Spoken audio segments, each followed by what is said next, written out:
Fermer cette page Ligue 2 et on va ouvrir la page avec notre invité du soir. J'ai nommé Alexandre Pep, l'entraîneur du Sporting J'entends Chili. très mal. Bonsoir Alexandre, est-ce que tu nous entends? J'entends très mal.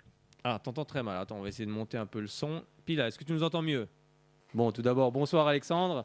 On est, Bonsoir. on est très content de te recevoir ce soir parce qu'on s'était quitté. Tu étais l'entraîneur de la Chaux-de-Fonds et maintenant, depuis cet été, tu es le nouvel entraîneur du Sporting Schiltigheim. Bon, j'espère que je le prononce bien. C'est bien ça. Comment se sont noués les contacts pour que tu arrives justement dans ce club du Sporting? D'accord, pour le club de Schittigheim, j'ai vu que le club se séparait de son entraîneur. Derrière, il y a eu des contacts qui ont été noués par un intermédiaire. Et puis après, une rencontre, deux rencontres. Et puis, mon profil leur a plu. Et donc, c'est comme ça que l'aventure a pu commencer pour moi donc à Schiltigheim.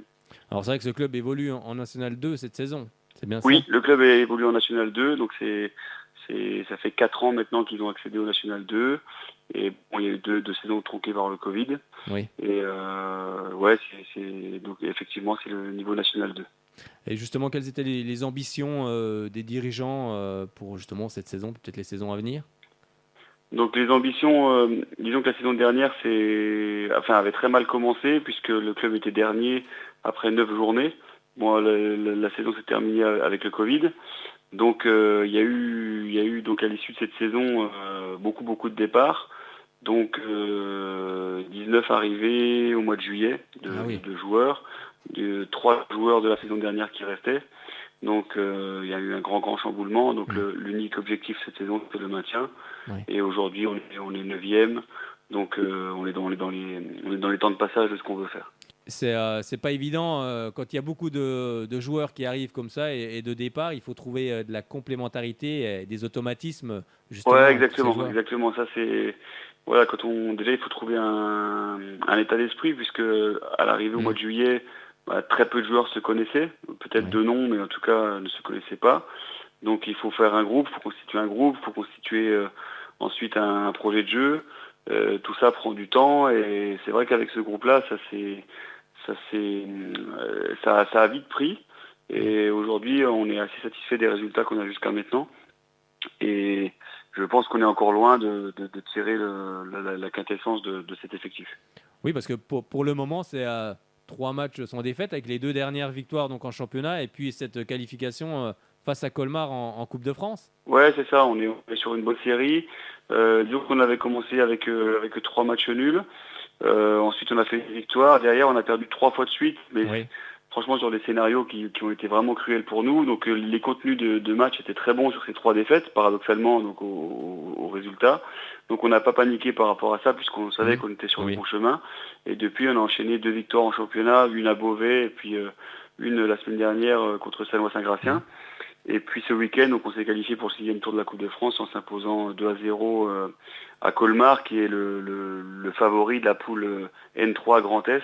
Donc c'est également une bonne performance. C'est un groupe de joueurs qui se met en place tout doucement. C'est comme tu le rappelais, l'état d'esprit depuis ces 3 rencontres aussi également avec ces 3 victoires. Ouais, exactement. Ben voilà, c'est un nouveau groupe, des garçons qui sont à l'écoute.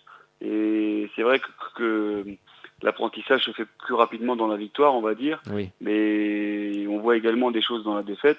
Et on s'est aperçu qu'on a su rebondir de ces 3 défaites. Donc c'est là qu'on voit que l'état d'esprit du groupe est positif.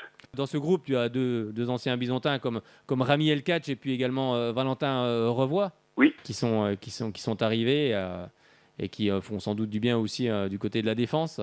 Ouais. Valentin, c'est un garçon que Oui. je connais très bien, que j'avais déjà entraîné à Roche-le-Villard en 2013, puis à Besançon en 2017, puis maintenant à Schiltigheim. C'est un garçon que je connais bien, et qui est titulaire depuis le début de saison, Oui. et qui fait un très bon début de saison. Rami Elkach également, que j'avais recruté à Besançon, et ce sont 2 joueurs qui sont devenus indiscutables dans notre défense, et ça se passe très bien pour eux, on est très contents. Alors c'est vrai que quand on regarde les stats, parce que c'est vrai qu'on regarde aussi les stats, vous avez pour le moment marqué 9 buts, vous en avez encaissé 10. Bon, c'est un petit peu à l'équilibre, on va dire. Ouais, c'est assez équilibré, sachant que Malheureusement, on défend bien, on prend peu de buts, sauf sur le match de Metz, contre l'équipe réserve de Oui, Metz, où on oui. a pris 4 buts. C'est le seul match d'ailleurs où on a pris autant de buts. Et malheureusement, on est tombé sur un jour où Metz a fait redescendre 8 joueurs confirmés de Ligue 1.